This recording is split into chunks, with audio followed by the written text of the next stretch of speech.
Hello everyone. तो चलिए आज हम लोग डीपीपी 4 का सॉल्यूशन देखते हैं। ठीक है, क्वेश्चन नंबर फर्स्ट कह रहा है three identical charge are place at the corner of an equilateral triangle.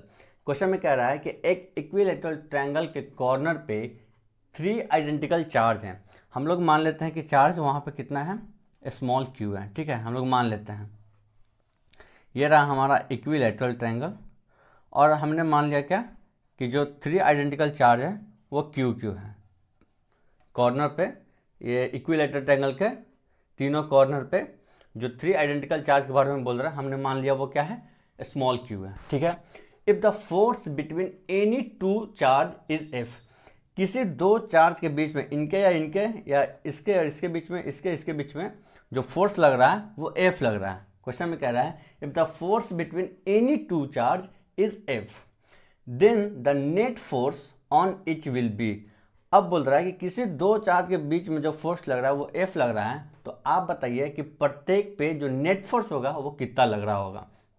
ठीक है, तो चलिए हम लोग एक चार्ज पे निकाल लेते हैं कि एफ नेट कितना लग रहा होगा। ठीक है, ये चार्ज इस पर कितना फोर्स लगाएगा, इस तरफ फोर्स लगाएगा क्योंकि दोनों क्या है, आइडेंटिकल है। ठीक है, तो ये इसे इधर रिपेल करेगा। कितना फोर्स है, एफ फोर्स है। क्यों, क्योंकि दोनों चार्ज के बीच में क्वेश्चन में ही दे रखा है कि दो चार्ज के बीच में जो फोर्स लग रहा है वो एफ लग रहा है। ठीक है, तो ये एफ हो गया। ये इस पर कितना फोर्स लगाएगा, इस तरफ फोर्स लगाएगा। ठीक है एफ से ही लगाएगा। ठीक है, अब हम लोग इस पर एफ नेट देखेंगे तो एफ नेट का फॉर्मूला क्या होता है, एफ नेट का फॉर्मूला होता है क्या, एफ नेट का फॉर्मूला होता है A square plus B square plus 2ab cos theta.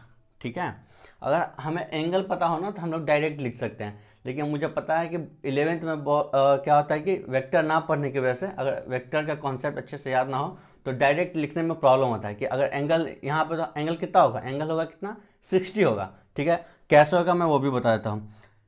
एक यहाँ पे आप क्या कीजिए ना, एक इमेजिनरी लाइन ड्रॉ कर लीजिए, इसके पैरेलल एक इमेजिनरी लाइन ड्रॉ कर लीजिए। ठीक है, हम लोग को पता है कि ये इक्विलेटरल ट्रायंगल है तो एंगल ये कितना होगा, 60 होगा। ये तीनों एंगल कितने होंगे, 60 होंगे। ठीक है, ये दोनों लाइन पैरेलल हैं तो क्या आप ये देख पा रहे हैं करस्पॉन्डिंग एंगल से, करस्पॉन्डिंग एंगल से ये 60 नहीं हो जाएगा। ये लाइन और ये लाइन अगर पैरेलल है, ये ट्रांसफर लाइन है, ये थोड़ा सा टेढ़ा है आपका। ठीक है, लेकिन ये ट्रांसफर लाइन है तो क्या ये 60 है तो ये 60 नहीं हो जाएगा। अगर ये एंगल 60 है तो ये एंगल 60 नहीं हो जाएगा। ठीक है, बिल्कुल हो जाएगा। ठीक है और ये ओवरऑल एंगल कितना होता है, 180 होता है, जिसमें ये 60 है ये 60 है तो कितना हो गया 120, और ओवरऑल कितना होता है 180, तो क्या ये भी 60 नहीं हो जाएगा। ठीक है, तो ये एंगल 60 हो गया। तो हम लोग तो वेक्टर में जानते हैं कि अगर दो फोर्स है और दोनों इक्वल है और दोनों के बीच में एंगल 60 है तो सीधा एफ नेट हो जाता है, √3f हो जाता है। ठीक है, तो ये डायरेक्ट हुआ।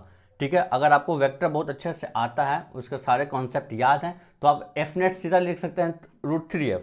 ठीक है, लेकिन मुझे पता है कि 11th में अच्छे से ना पढ़ने की वजह से जो वेक्टर का कॉन्सेप्ट है वो भूल जाते हैं बच्चे। ठीक है, तो मैं क्या करता हूँ, जो एफ नेट का ये फॉर्मूला होता है आप ये फॉर्मूला को याद रखिए। ठीक है, आप इस पर सीधा आप इसे पुट कर दीजिए। अब यहाँ से आप एफ नेट इस फॉर्मूले को यूज करके आराम से निकाल सकते हैं। ठीक है, एफ नेट हम लोग चलिए इस फॉर्मूले से निकालते हैं। ए बी हमारा यहाँ पर दोनों सेम है क्योंकि दोनों फोर्स क्या है, एफ एफ है। ठीक है, तो हमारा ए भी एफ हो गया और बी भी एफ स्क्वायर हो गया, ए स्क्वायर बी स्क्वायर है, तो यहाँ पे दोनों हमारा जो फोर्स है वो तो दोनों इक्वल ही है, तो F square plus F square plus 2, ये हमारा ए की जगह पे क्या होगा, एफ ही हो जाएगा, बी की जगह पे भी क्या हो जाएगा, एफ ही हो जाएगा। ठीक है, क्योंकि दोनों हमारा इक्वल है। अगर अलग अलग होता है तो अलग अलग लिखते हैं, ए बी दोनों अलग अलग है, लेकिन हमारा ए और बी यानी कि दोनों जो फोर्स है वो दोनों इक्वल है, तो हमने सीधा एफ एफ ही लिखा है। ठीक है, कॉस थीटा की जगह हम लोग कितना लिखेंगे, दोनों फोर्स के बीच का जो एंगल कितना है 60 डिग्री, तो यहाँ पर लिखेंगे 60 डिग्री। ठीक है, अब इसे आप सॉल्व कर दीजिए। F square plus F square कितना हो जाएगा, 2f square plus 2f into F कितना हो जाएगा, 2f स्क्वायर, और कॉस 60 होता है 1/2। कॉस 60 का जो वैल्यू होता है कॉस 60 का जो वैल्यू होता है वो 1/2 होता है। आप ये 2 से ये 2 कट जाएगा। ठीक है, अब इसे आप सॉल्व कर दीजिए। ये 2f स्क्वायर प्लस ये कितना हो जाएगा, एफ स्क्वायर। ठीक है, हमारा एफ नेट आ गया ये हमारा एफ नेट आ गया 3f स्क्वायर। अब यहाँ रूट में से f को निकालेंगे बाहर। ठीक है, तो ये हमारा √3f, ये रहा हमारा आंसर, ये रहा हमारा एफ नेट। ठीक है, ये हमारा रहा एफ नेट √3f। ये एफ स्क्वायर को मैंने रूट से बाहर निकाला है तो ये बाहर आ गया हमारा ऑप्शन नंबर सी। ठीक है, ये एफ नेट निकालने का ये फॉर्मूला है। ठीक है, ये हम कहाँ पर पढ़ते हैं, वेक्टर में पढ़ते हैं। अगर आपको वेक्टर का कॉन्सेप्ट अच्छे से आ रहा होता तो आप यहाँ से सीधा लिख सकते थे कि इन दोनों के बीच का एंगल देखते कितना है, आपको पता चल गया 60 डिग्री एंगल है, दोनों फोर्स इक्वल है। आप डायरेक्ट बोलते हैं यहाँ से क्या कि F net is equal to √3f। ठीक है, ये हो गया डायरेक्ट। ठीक है, ये मैंने फॉर्मूले से किया आपका। तो ऑप्शन नंबर सी है, ये क्वेश्चन नंबर फर्स्ट था। अब हम लोग देखते हैं क्वेश्चन नंबर सेकंड को देखते हैं। चलिए अब हम लोग क्वेश्चन नंबर सेकंड को देखेंगे। 3 charge each of magnitude small q are place at the corners of an equilateral triangle. ठीक है, क्वेश्चन में हमारा कह रहा है कि एक इक्विलेटरल ट्रायंगल है। ठीक है, एक इक्विलेटरल ट्रायंगल है जिसके तीनों कॉर्नर्स पे स्मॉल q चार्ज रखा हुआ है। ठीक है, अब क्वेश्चन में आगे कह रहा है कि the electrostatic force on the charge placed at the centre is. ठीक है, इसमें तो कोई चार्ज नहीं दे रखा कि सेंटर पे आप कौन सा चार्ज रखेंगे। ठीक है, लेकिन हमें अपने मन से एक सेंटर पे यहाँ पे एक चार्ज रखना होगा। ठीक है, और इस चार्ज पे इन तीनों के द्वारा कितना इलेक्ट्रोस्टैटिक फोर्स लगेगा वो हमें निकालना है। ठीक है, देखिए क्वेश्चन में क्या कर रहा है कि the electrostatic force on the charge place at the centre is. ठीक है, कोई भी एक चार्ज आप ले लीजिए। ठीक है, और इनके सेंटर पर रख लीजिए। ठीक है, क्योंकि क्वेश्चन में तो नहीं दे रखा कि आप ये चार्ज लीजिए। ठीक है, तो आप अपने मन से निगेटिव पॉजिटिव कोई भी एक चार्ज ले लीजिए इसके सेंटर पे, और इन तीनों के द्वारा इस पे कितना इलेक्ट्रोस्टैटिक फोर्स लग रहा है आप वो निकालिए। ठीक है, each side of triangle is L, और ये जो साइड लेंथ है ना इस इक्विलेटरल ट्रायंगल का वो क्वेश्चन में कैपिटल एल दे रखा है। ठीक है, मैं मान लेता हूं कि मैं इस सेंटर पे जो चार्ज रख रहा हूं वो Q0 है, जो कि क्या है, पॉजिटिव है। मैं एक चार्ज रख रहा हूं Q0 अपने मन से। आप कोई निगेटिव भी यहाँ पे ले सकते हैं, निगेटिव चार्ज भी ले सकते हैं, आपके आंसर में कोई दिक्कत नहीं आएगा। ठीक है, मैं यहाँ पे पॉजिटिव लेके सॉल्व कर रहा हूँ। ठीक है, अब देखिए ये चार्ज, ठीक है, ये भी पॉजिटिव है, मैंने जो चार्ज माना है वो भी मैंने पॉजिटिव लिया है, तो ये एक दूसरे को क्या करेंगे, रिपेल करेंगे। ठीक है, तो ये इस डायरेक्शन में इसे रिपेल करेंगे। ठीक है, सॉरी ये थोड़ा सा टेढ़ा हो गया, एक मिनट। इस तरीके से इस डायरेक्शन में रिपेल करेंगे, ये चार्ज इसे इस डायरेक्शन में रिपेल करेंगे। ठीक है, ये चार्ज इसे इस डायरेक्शन में रिपेल करेंगे। ठीक है, ये वाला जो चार्ज है इसे इस डायरेक्शन में रिपेल करेगा, और जो ये ऊपर वाला चार्ज है वो इसे नीचे की ओर रिपेल करेगा, इस डायरेक्शन में रिपेल करेगा। ठीक है, क्योंकि ये तीनों क्या है, पॉजिटिव है, सेम चार्ज है, और जो मैंने चार्ज ले रखा है वो भी पॉजिटिव है, तो ऑब्वियसली बात है ये तीनों चार्ज इसको रिपेल करेंगे। ठीक है, ये चार्ज इसे इस डायरेक्शन में रिपेल कर रहा है। ठीक है, ये चार्ज इसे इस डायरेक्शन में रिपेल कर रहा है, और ये चार्ज इसे नीचे की ओर रिपेल कर रहा है, और ये जो रिपेल कर रहा है ना, ये जो फोर्स लगा रहा है ये Q0 पे, वो तीनों इक्वल होंगे। ठीक है, ये तीनों एफ ही होंगे। ठीक है, क्यों होंगे, देखिए ये चार्ज और ये चार्ज, ये चार्ज, ये चार्ज, ये चार्ज, ये चार्ज, जब हम लोग फोर्स निकालेंगे Q1 Q2 करेंगे तो सेम सब में तो Q1 Q2 Q और Q0 ही आएगा, सब में आएगा Q Q0 Q Q0 सब में आएगा। ठीक है, और ये जो डिस्टेंस है ना, ये वाला डिस्टेंस और ये चार्ज के बीच का डिस्टेंस वो सेम होगा। क्यों, क्योंकि क्वेश्चन में दे रखा है क्या कि ये जो चार्ज हमें रखना है ना वो सेंटर पर रखना है। सेंटर पर रखने का मतलब है कि यहाँ से यहाँ का डिस्टेंस, यहाँ का डिस्टेंस, और यहाँ से यहाँ का डिस्टेंस सेम होगा। ठीक है, तो ये जो हमारा जो फोर्स भी लगेगा ना, ये जो फोर्स भी लगाएंगे, ये सारे ये जो कॉर्नर्स पे क्यू चार्ज रखे हुए हैं, जो ये Q0 पर फोर्स लगाएंगे वो सारे इक्वल होंगे। ठीक है, इस तरीके से, क्योंकि ये सेंटर पर रखा हुआ है तो ये हर वर्टेक्स से जो डिस्टेंस होगा वो सेम होगा। ठीक है, अब देखते हैं आपको नहीं लगता कि इन दोनों का एफ नेट इस डायरेक्शन में आएगा और इसे कैंसिल कर सकता है? बिल्कुल, ये जो दोनों फोर्स है, ये दोनों फोर्स है, इनका अगर हम रिजल्टेंट निकालेंगे तो ये किधर आएगा, इस डायरेक्शन में कुछ आएगा और ये इसे कैंसिल कर देगा और एफ नेट 0 होगा। देखिए कैसे, ये क्वेश्चन यहाँ पे ना एक चीज़ मैं और आपको बताना चाहूँगा, ठीक है। एक और मैं यहाँ पे इक्विलेटरल ट्रायंगल ले रहा हूँ, आपको हमें ना एक चीज़ बतानी है, ठीक है। ट्रायंगल के किसी भी वर्टेक्स से जब हम एक लाइन ड्रॉ करते हैं अपोजिट साइड में, उसके मिड पॉइंट पे, उसे हम लोग मीडियन बोलते हैं। जैसे एक और ये मीडियन हो गया, ठीक है। इस वर्टेक्स से इसके अपोजिट साइड के मिड पॉइंट पे मैंने एक लाइन ड्रॉ किया, ये हमारा मीडियन हो गया, ठीक है। ये हमारा क्या हो गया, ये भी हमारा हो गया मीडियन। वर्टेक्स के अपोजिट साइड के मिड पॉइंट पर जब हम एक लाइन ड्रॉ करते हैं उसे हम लोग मीडियन बोलते हैं। इसका प्रॉपर्टी होता है कि ये दो इक्वल एंगल में कट करते हैं, ठीक है। जैसे कि ये इक्विलेटरल ट्रायंगल है, इसके जो एंगल हैं, सारे एंगल कितने हैं, 60 डिग्री हैं, ठीक है। तो आपको नहीं लगता कि ये जो फोर्स लग रहा है जिस डायरेक्शन में, अगर हम इसे और बढ़ा दें तो क्या ये मीडियन की तरह काम करेगा? बिल्कुल। ये आपका जो फोर्स लग रहा है ना, ये मीडियन के अलोंग ही लग रहा है, ठीक है। अगर आप अच्छे से देखें तो ये जो फोर्स लग रहा है वो मीडियन के अलोंग ही लग रहा है, ठीक है। और अगर ये 60 डिग्री है ओवरऑल तो क्या ये 30 डिग्री हो जाएगा? बिल्कुल, ये 30 हो जाएगा। आप इस छोटे वाले ट्रायंगल को देखेंगे तो क्या ये 90 डिग्री है? बिल्कुल, ये 90 डिग्री हो गया, ये हमारा 30 डिग्री हो गया, टोटल कितना हो गया 120। और एक ट्रायंगल के ओवरऑल एंगल का सम कितना होता है 180, ठीक है। तो अगर इन दोनों का सम हुआ 120 तो ये एंगल बाकी का कितना हो गया 60 डिग्री, ठीक है। आई होप कि आप समझ पा रहे होंगे कि जो ये स्मॉल क्यू, ये क्यू नोट चार्ज पे जिस डायरेक्शन में फोर्स लगा रहा है वो किसके अलोंग है? मीडियन के अलोंग है। अगर आप देखें तो ये किसके अलोंग है? मीडियन के अलोंग है। जिस डायरेक्शन में इस ट्रायंगल के हम मीडियन ड्रॉ करेंगे उसी डायरेक्शन में ये स्मॉल क्यू नोट पे फोर्स भी लगा रहा है, ठीक है। तो क्या ये इस एंगल को, ये 60 डिग्री एंगल को दो इक्वल भाग में डिवाइड करेंगे? बिल्कुल करेंगे।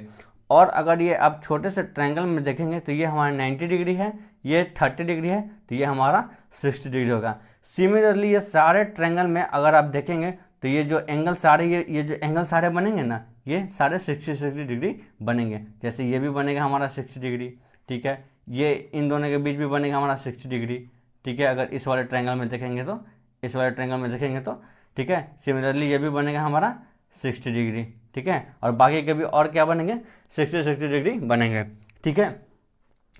अब आप देखिए कि इन दोनों फोर्स का अगर हम एफ नेट निकालेंगे तो क्या आएगा। आप देखिए कि इन दोनों फोर्स के बीच का एंगल कितना है, ठीक है। ये ओवरऑल एंगल कितना होगा, ठीक है। ये दोनों फोर्स के बीच में ओवरऑल एंगल कितना होगा, यहाँ से यहाँ तक 60 है और यहाँ से यहाँ तक 60 है, तो ओवरऑल कितना हो जाएगा 120 डिग्री। और हम वेक्टर में ये चीज़ पढ़ रखे हैं कि दो फोर्स अगर इक्वल हो और दोनों के बीच का एंगल 120 डिग्री हो तो जो हमारा रिजल्टेंट होता है वो फोर्स के बराबर ही आता है। जो ये फोर्स है इसके बराबर ही एफ नेट आ जाएगा, ठीक है। अगर आपका जो वेक्टर का कॉन्सेप्ट है उतना अच्छे से क्लियर नहीं है तो जैसे मैंने पहले क्वेश्चन में जिस फॉर्मूले को यूज करके एफ नेट निकाला था वापस मैं उसी फॉर्मूले से आपको निकाल के बताता हूँ, ठीक है।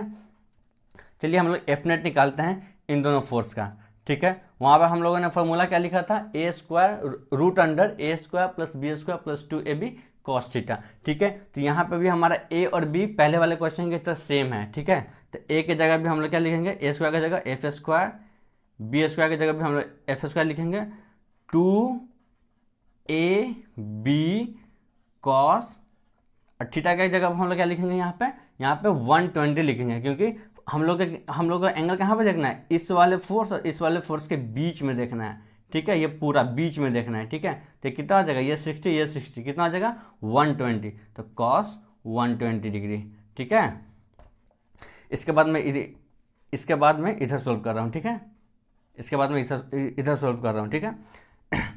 अब आप इसे देखिए, एफ स्क्वायर क्या आ जाएगा 2f स्क्वायर आ जाएगा, ठीक है, प्लस ये 2f इंटू एफ कितना आ जाएगा 2f स्क्वायर, ठीक है, इंटू ये जो cos 120 डिग्री है, cos 120 डिग्री का वैल्यू होता है हमारा -1/2 होता है, ठीक है, -1/2। ये मैंने कहाँ से लिखा, ये cos 120 डिग्री का मैंने वैल्यू लिखा है, ठीक है। तो ये 2 से ये 2 को कट करेंगे, ठीक है, ये 2 से 2 कट हो जाएगा, ठीक है। अब आप इसे सोल्व करेंगे तो क्या आएगा, 2f² और ये देखिए ये f² इंटू -1 करेंगे तो क्या आ जाएगा, -f², ठीक है, ये हो जाएगा -f²। इसे आप सोल्व करेंगे तो क्या आ जाएगा, ये आ जाएगा हमारा f², ठीक है, क्योंकि 2f² -f² करेंगे तो क्या आ जाएगा हमारा, ये आ जाएगा f², रूट से निकालेंगे तो क्या आ जाएगा हमारा, ये f आ जाएगा, ठीक है। तो अगर आपका वेक्टर का कॉन्सेप्ट क्लियर रहता तो आप यहाँ से डायरेक्ट लिख सकते थे कि अगर दो वेक्टर है और दोनों का मैग्नीट्यूड इक्वल है और दोनों के बीच के एंगल 120 डिग्री है, इसका मतलब जो रिजल्टेंट होगा वो इन्हीं फोर्स के मैग्नीट्यूड के बराबर होगा, ठीक है। और ये मैंने आपको ये फॉर्मूला से प्रूव करके भी दिखा दिया, ठीक है।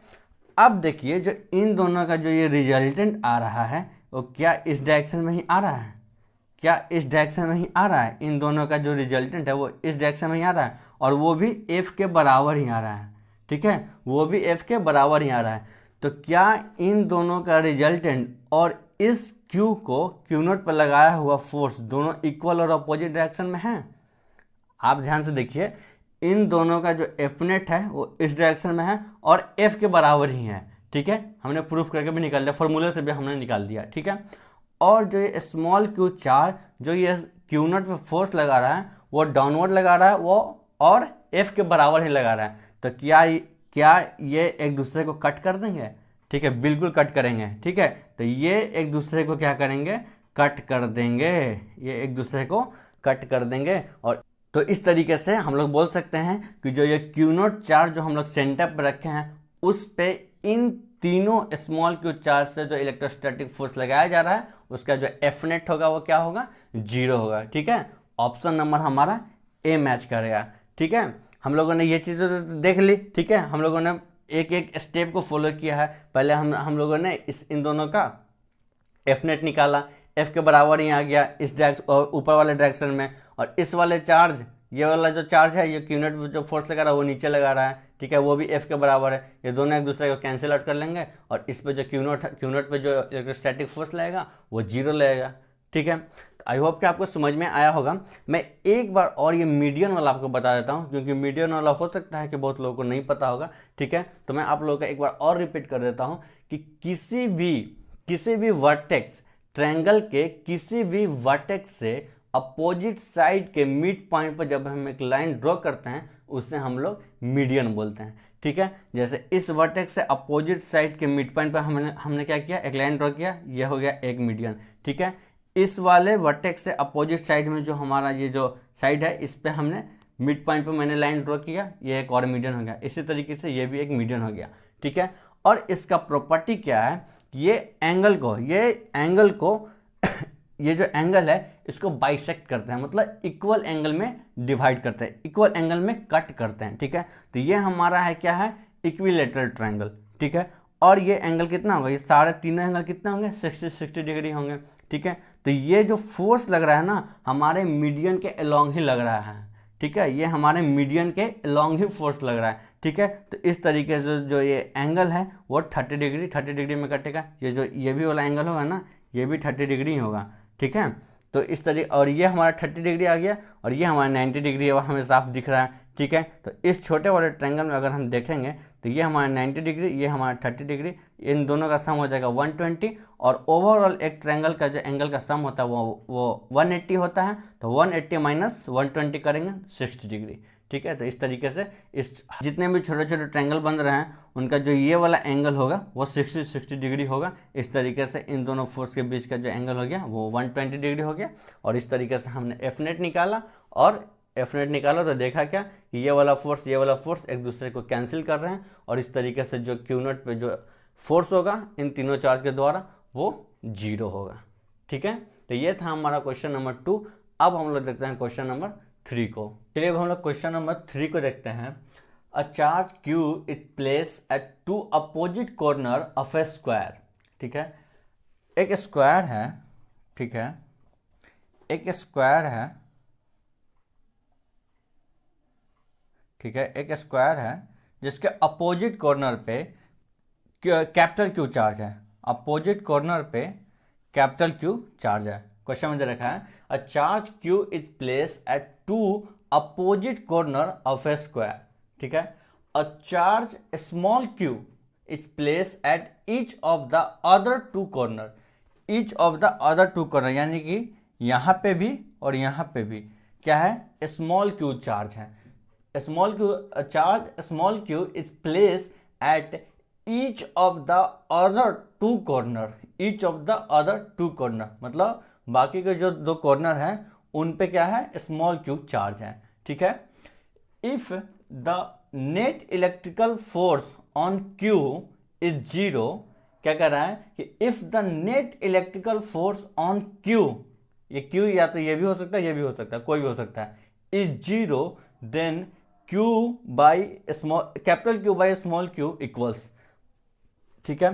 क्वेश्चन में कह रहा है क्या कि इन दोनों में से कोई भी एक चार्ज पे, कैपिटल क्यू चार्ज पे जो नेट इलेक्ट्रिकल फोर्स है वो जीरो है, तो आप Q capital Q by small Q बताइए कि क्या होगा, ठीक है। हमें किसी एक चार्ज पे नेट फोर्स जीरो करना है, चलिए हम लोग इस पे करते हैं, ठीक है। आप इस पे भी कर सकते हैं, ठीक है, कोई दिक्कत नहीं है, मैं इस पे कर रहा हूँ, ठीक है। इसको मैं थोड़ा सा साइड में लिख लेता हूँ ताकि मैं फोर्स दिखा पाऊँ, ठीक है। ये दोनों तो कैपिटल क्यू चार्ज हैं, तो ऑब्वियसली बात है कि ये इसे रिपेल ही करेगा, ठीक है, क्योंकि ये दोनों क्या है, एक कैपिटल क्यू है, ठीक है।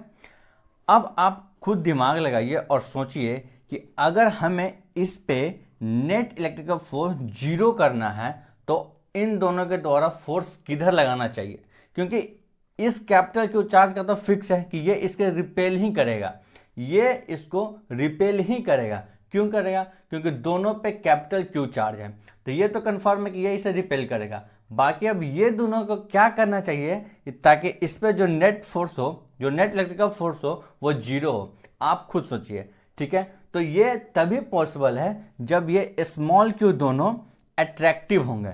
क्यों, देखिए अगर ये दोनों अट्रैक्टिव होंगे तो ये इसे इधर खींचेंगे, इधर फोर्स लगाएंगे, ये इधर फोर्स लगाएगा, ठीक है, और इन दोनों का जो रिजल्टेंट होगा वो कुछ इधर होगा, ठीक है। तभी जाके ये और ये एक दूसरे को कैंसिल करेंगे और इस पे जो एफ नेट होगा वो जीरो हो पाएगा, ठीक है। तो ये तो क्वेश्चन में तो सिर्फ क्यू दे रखा है, लेकिन हमें ये अपने बुद्धि से सोचना होगा कि ये माइनस क्यू होना चाहिए, क्योंकि ये तभी पॉसिबल है कि इस पे एफ नेट जीरो हो पाएगा, ठीक है। तो अब ये बताइए कि ये इस पे कितना फोर्स लगाएगा, के Q1 Q2 दोनों इक्वल है, के कैपिटल क्यू स्क्वायर, इन दोनों के बीच का जो डिस्टेंस होता है कितना होता है, लेट्स सपोज कि इनका जो ये है साइड लेंथ है वो ए है, ठीक है, ये स्क्वायर का जो साइड लेंथ है वो ए है, तो यहाँ से यहाँ के बीच का जो डिस्टेंस कितना होता है, √2a हो जाएगा का स्क्वायर, ठीक है। तो ये कितना हो जाएगा, के capital Q square by 2a square, ठीक है, इसका मैंने स्क्वायर कर दिया 2a स्क्वायर। तो ये कैपिटल क्यू इस कैपिटल क्यू पे इस डायरेक्शन में इतना फोर्स लगेगा, ठीक है। अब हम लोग देखते हैं कि ये स्मॉल क्यू इस कैपिटल क्यू पे कितने फोर्स से अट्रैक्ट करता है, क्योंकि अट्रैक्ट करेगा तभी ये पॉसिबल है कि इस पे जो एफ नेट होगा वो जीरो हो पाएगा।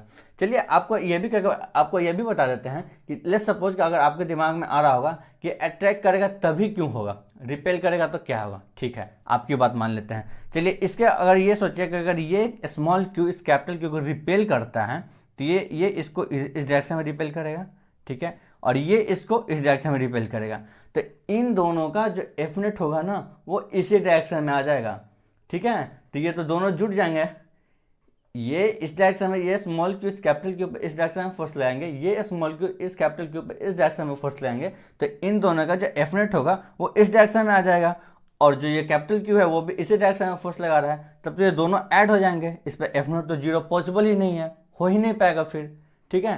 तो ये हमने बुद्धि से सोचा कि अगर इस पर एफ नेट जीरो करना है तो स्मॉल क्यू, ये दोनों स्मॉल क्यू को इस पर अट्रैक्टिव फोर्स लगाना चाहिए, ताकि इन दोनों का जो रिजल्टेंट हो वो इस चार्ज के द्वारा जो इस चार्ज के द्वारा जो फोर्स इस पर लगाया जा रहा है उसको कैंसिल आउट करे, ठीक है।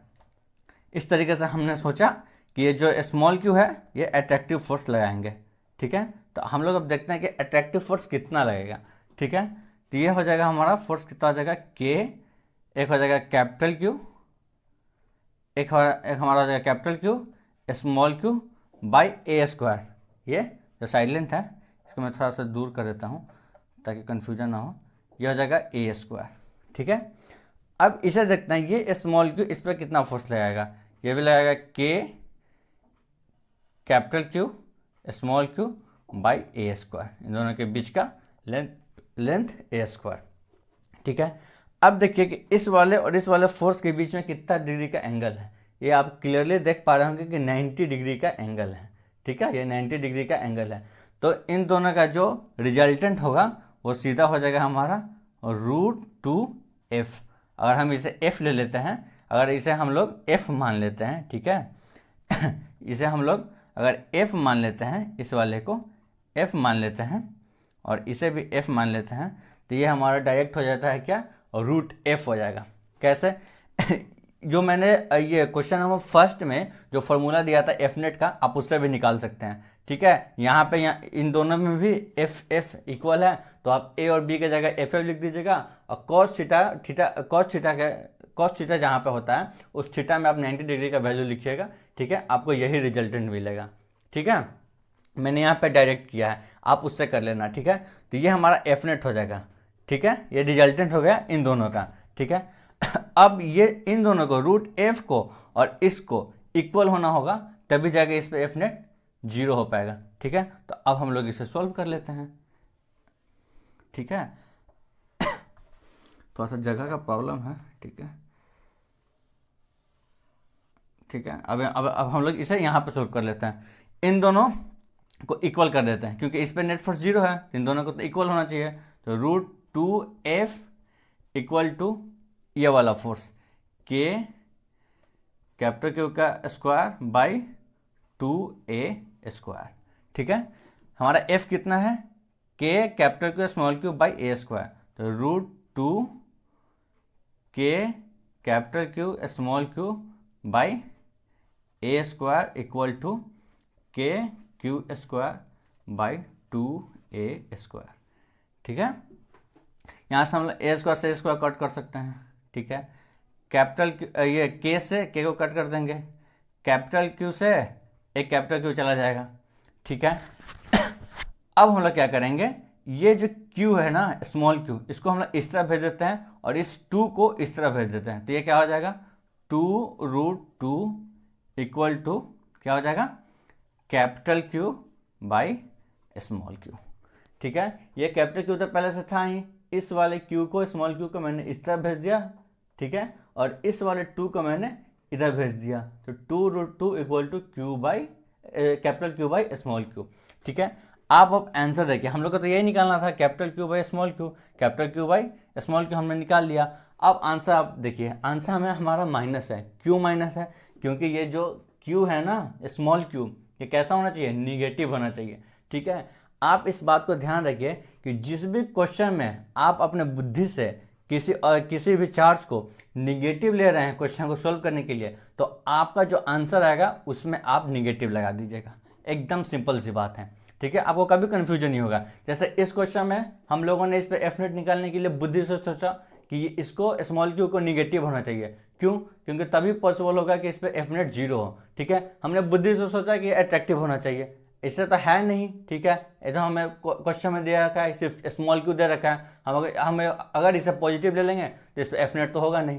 तो हमने इससे कैसे समझा, अपने बुद्धि से समझा कि नहीं भाई इससे तो निगेटिव होना चाहिए, तभी इस पर एफ नेट 0 होगा, ठीक है। तो ऐसे वाले कंडीशन में आप आंसर में सीधा माइनस लगा देना, आपका आंसर मैच कर जाएगा, ठीक है। तो capital Q by small Q हमारा कितना आया, 2√2 आया, सीधा आप इसमें माइनस लगाओ, आंसर आपका मैच कर जाएगा, ठीक है। ये हमारा ऑप्शन नंबर ए मैच कर गया।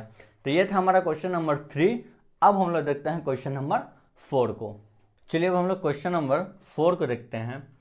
N infinite number of charge, each of charge 1 microcoulomb are place on the X axis with coordinates x इज इक्वल टू 1 2 4 8, ठीक है। ऐसे ही बढ़ता चला जाएगा, ठीक है।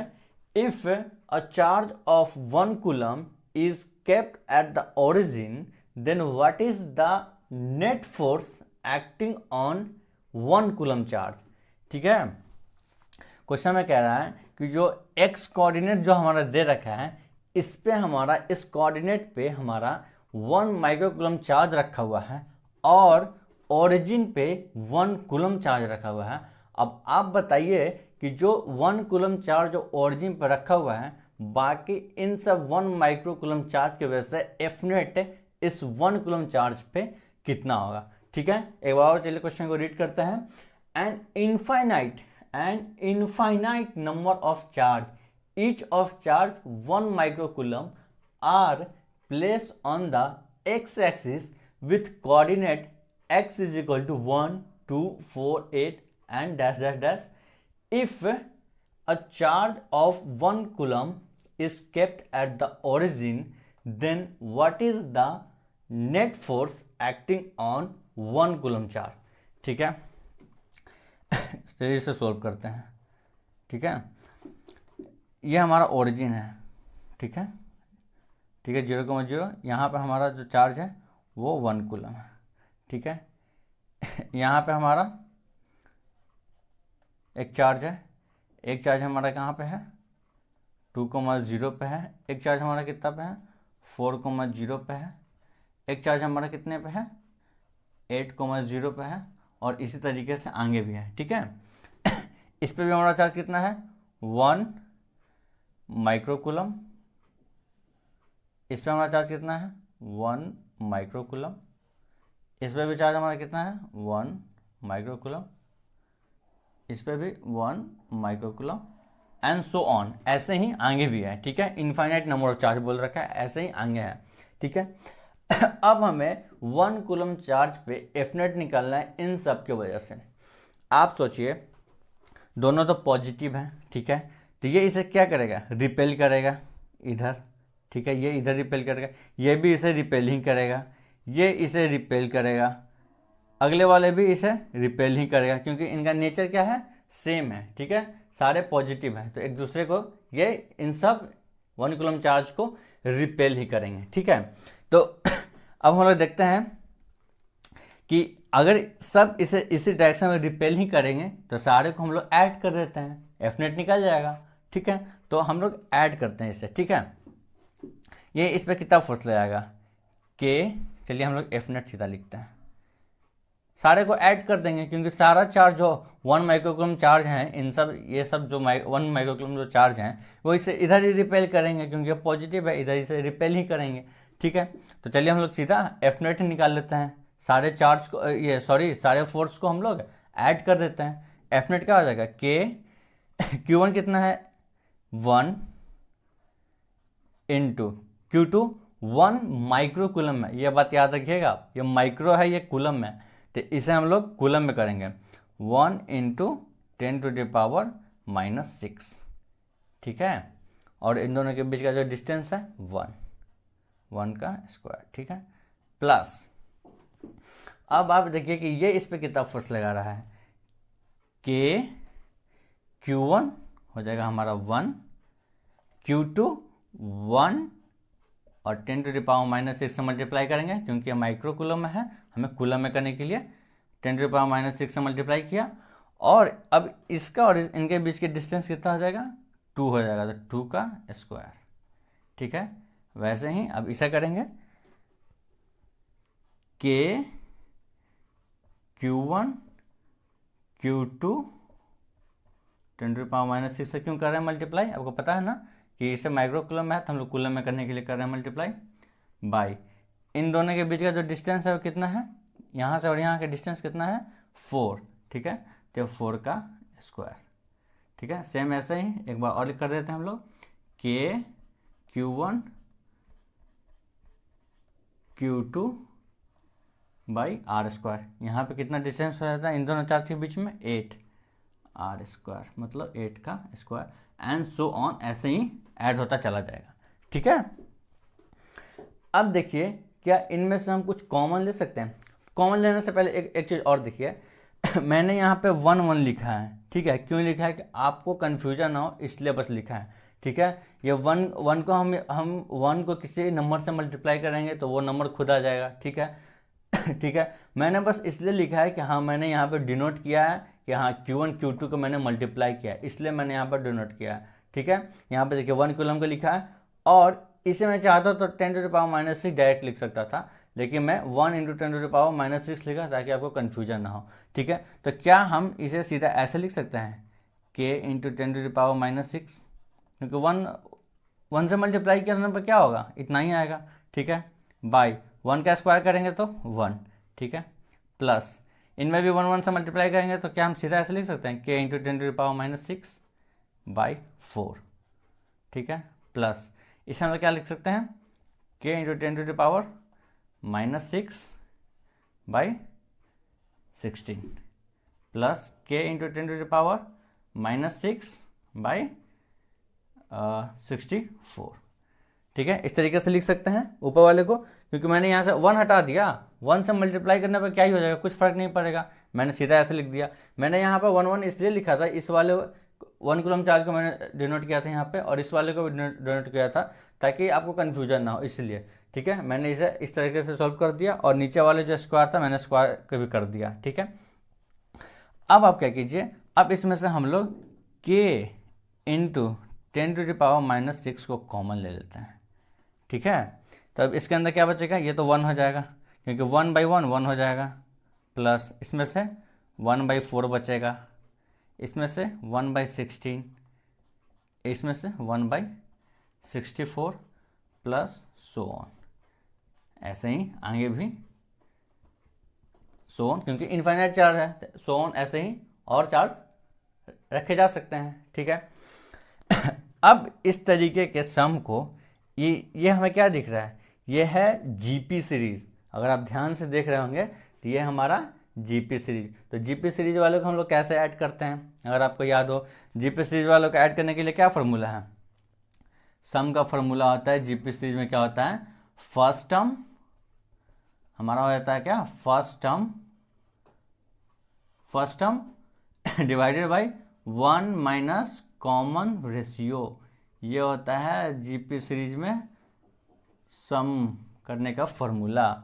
जीपी सीरीज को सम करने का फॉर्मूला क्या होता है, first term divided by 1 minus common ratio. और कॉमन रेशियो हम लोग कैसे निकालते हैं, कॉमन रेशियो निकलता है हमारा nth term divided by n minus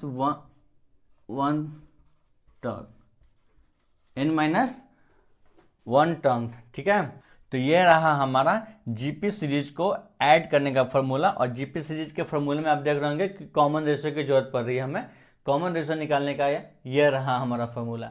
ठीक है, तो ये आप यहाँ पे देख पा रहे होंगे, ये एक जीपी सीरीज है। ठीक है, तो पहले इसको ऐड करने के लिए हमें क्या जरूरत पड़ेगी, पहले कॉमन रेशियो निकालने की जरूरत पड़ेगी। ठीक है, तो चलिए हम लोग यहाँ पे साइड में कॉमन रेशियो पहले हम लोग निकाल लेते हैं। ठीक है, यहाँ पे हम लोग साइड में कॉमन रेशियो निकाल लेते हैं। ठीक है, कॉमन रेशियो निकालने का फॉर्मूला क्या है, ये रहा हमारा कॉमन रेशियो निकालने का फॉर्मूला। nth टर्म आप इनमें से किसी को भी ले सकते हैं। ठीक है, 1/64 को भी ले सकते हैं, 1/16 को भी ले सकते हैं, 1/4 को भी ले सकते हैं। ठीक है, चलिए हम यहाँ पे nth टर्म ले लेते हैं, 1/16 को ले लेते हैं। ये रहा हमारा nth टर्म। ठीक है, 1/16, और इससे एक पहले वाले टर्म से हमें क्या करना है, डिवाइड करना है। ठीक है, तो चलिए हम लोग 1/16 से पहले क्या है 1/4, इससे डिवाइड कर देते हैं। ठीक है, ये 4 से 16 को कट करेंगे, क्या आ जाएगा 4, तो हमारा कॉमन रेशियो यहाँ पे क्या आ जाएगा, कॉमन रेशियो हमारा यहाँ पे आ जाएगा 1/4।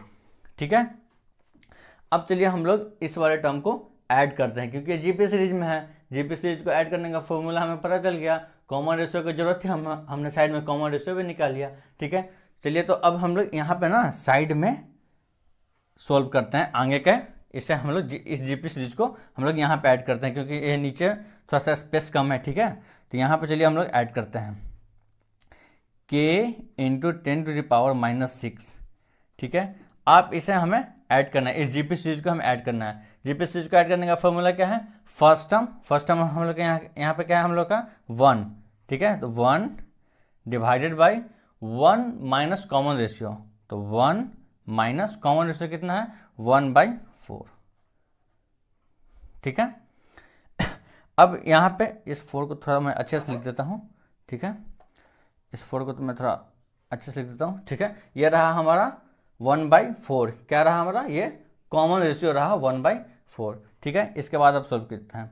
ठीक है, इस वाले को 4 को हम लोग नीचे एलसीएम ले लेते हैं। ठीक है, एलसीएम ले लेते हैं नीचे, तो k इंटू 10⁻⁻6 इंटू ऊपर तो 1 है, 1 तो ऐसे ही छोड़ देंगे। ठीक है, नीचे में हम लोग क्या ले लेंगे, एलसीएम ले लेंगे 4। ठीक है, ये वाला, और यहाँ पे सॉरी ये थोड़ा सा अच्छे से लिखना होगा, ये रहा हमारा 4। ठीक है, अब यहाँ पे क्या हो जाएगा, एलसीएम ले लेंगे तो यहाँ पे क्या हो जाएगा हमारा 4 - 1।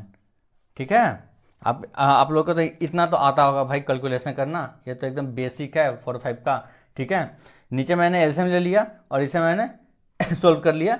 ये हमारा 4 चला जाएगा अब ऊपर, और नीचे क्या बचेगा हमारा 3 बचेगा। ठीक है, इसके बाद मैं यहाँ पे लिख रहा हूँ k इंटू 10⁻⁻6। ये हमारा 4 ध्यान नीचे, ये चला जाएगा ऊपर।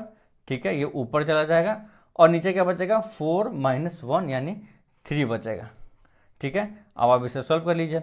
k का वैल्यू लिखिए, क्या हो जाएगा, k का वैल्यू होता है 9 इंटू 10⁻9 इंटू 10⁻6 ये ऊपर वाला, और इंटू 4/3। ठीक है, ये 3 से इस 9 को कट करेंगे, क्या आ जाएगा 3। ठीक है, अब इस 3 को 4 से मल्टीप्लाई करेंगे तो क्या आ जाएगा हमारा, ये 3 से 4 को मल्टीप्लाई करेंगे तो 12 इंटू, ये दोनों का बेस देखिए सेम है। ठीक है, 10⁻9 इंटू 10⁻6, इन दोनों का बेस सेम है, पावर को ऐड करेंगे क्या आ जाएगा 10⁻3 आ जाएगा। अब अब इसे हम लोग सॉल्व करेंगे तो क्या आ जाएगा, ये आ जाएगा हमारा 12,000। ठीक है, 10⁻3 को मैंने पूरा खोल दिया, तो ये क्या आ गया हमारा 12,000। ठीक है, न्यूटन। ठीक है, ये रहा हमारा ऑप्शन नंबर, सॉरी ये बी मिट गया, कैसे ये बी मिट गया, ये था हमारा ऑप्शन नंबर बी। ठीक है, तो ये हमारा 12,000 न्यूटन, ये हमारा ऑप्शन नंबर बी रहा करेक्ट ऑप्शन। ठीक है, तो ये जीपी सीरीज को ऐड करने का फॉर्मूला था, आप इसे याद रखिएगा। ठीक है, और ये रहा हमारा कॉमन रेशियो निकालने का फॉर्मूला। ठीक है, तो ये इस तरीके से ये वाला हमारा क्वेश्चन भी सॉल्व हो गया। यह था हमारा क्वेश्चन नंबर 4। अब हम लोग देखते हैं क्वेश्चन नंबर 5 को। चलिए अब हम लोग क्वेश्चन नंबर 5 को देखते हैं। ठीक है, equal charge Q are place at the 4 corner ABCD of a square of length A। ठीक है, क्वेश्चन में कह रहा है कि एक हमारा स्क्वायर है। ठीक है, एक हमारा स्क्वायर है ABCD। ठीक है, ये हमारा क्या है, एक स्क्वायर है, और इसमें जो चार्ज है वो स्मॉल क्यू है, ये चारों कॉर्नर पे। ठीक है, जो चार्ज है वो स्मॉल क्यू है। देखिए क्वेश्चन में लिख रखा है equal charge small Q R place at the 4 corner ABCD of a square of length A। Length भी दे रखा है, ये हमारा लेंथ कितना है A है। ठीक है, ये लेंथ हमारा क्या दे रखा है A दे रखा है, और इस पर जो चार्ज है वो स्मॉल क्यू दे रखा है। ठीक है, तो मैं यहाँ पे लिख लेता हूँ, इन सब पे लिख लेता हूँ स्मॉल क्यू चार्ज। ठीक है, ये देखिए।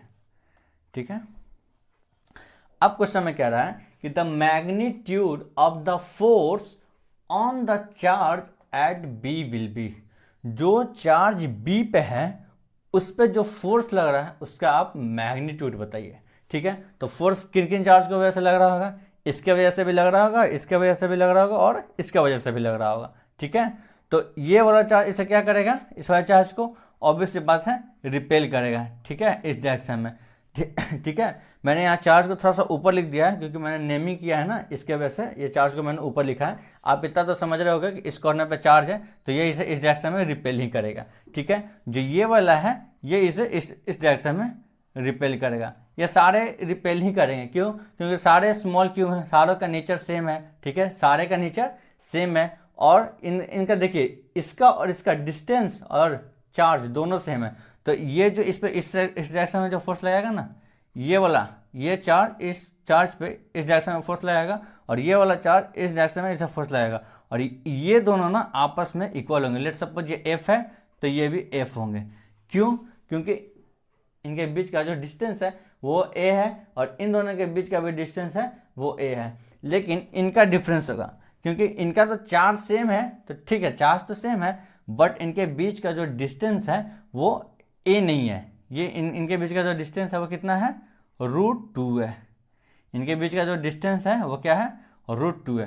तो ये हमारा फोर्स क्या आ जाएगा हमारा, ये कुछ एफ डैश हो जाएगा क्या, के Q1 Q2 दोनों इक्वल है तो Q² बाई √2a का होल स्क्वायर, √2a का होल स्क्वायर। ये कितना आ जाएगा, KQ² 2a²। ठीक है, मैंने इसे स्क्वायर कर दिया तो रूट हट गया, 2a²।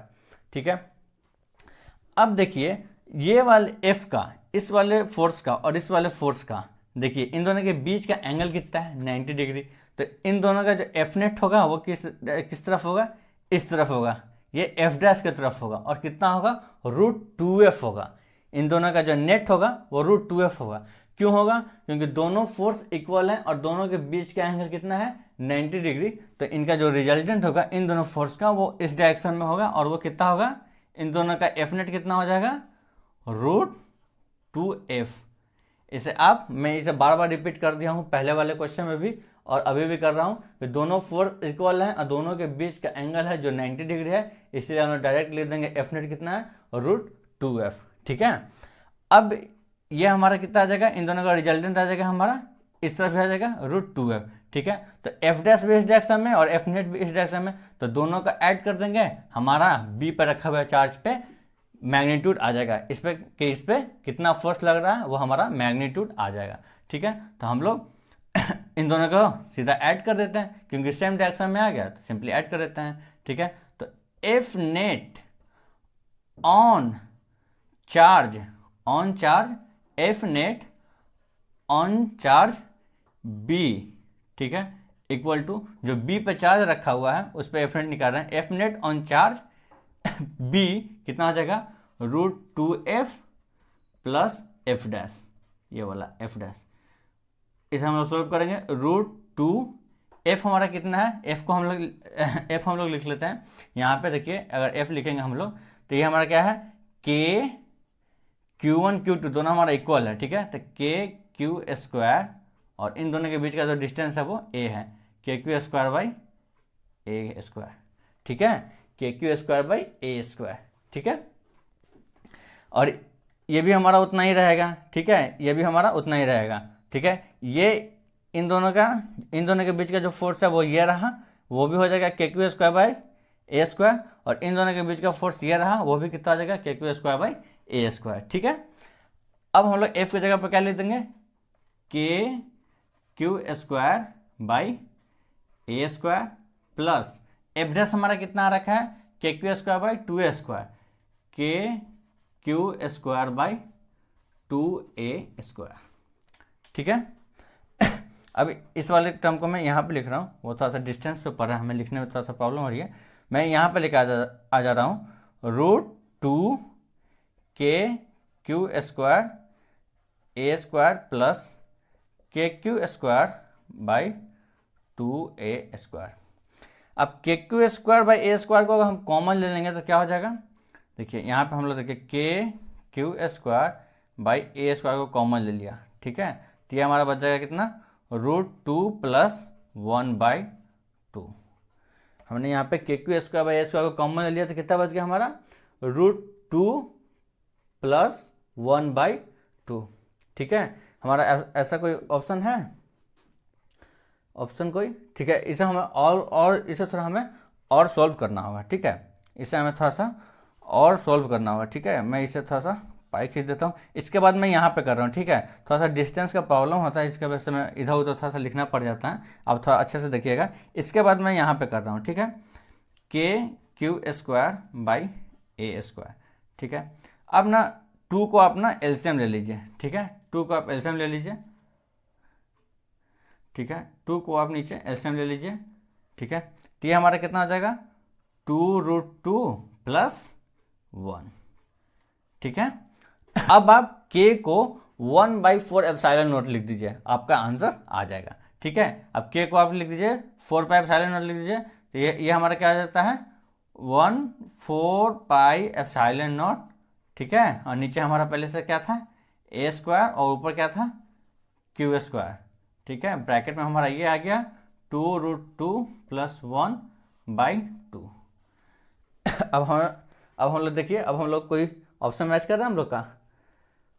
ऑप्शन नंबर सी देखिए आप, 1 + 2 √ 2/2 हमारा भी आया है, 2 √ 2 + 1/2, दोनों सेम ही है भाई, दोनों सेम ही है, ठीक है।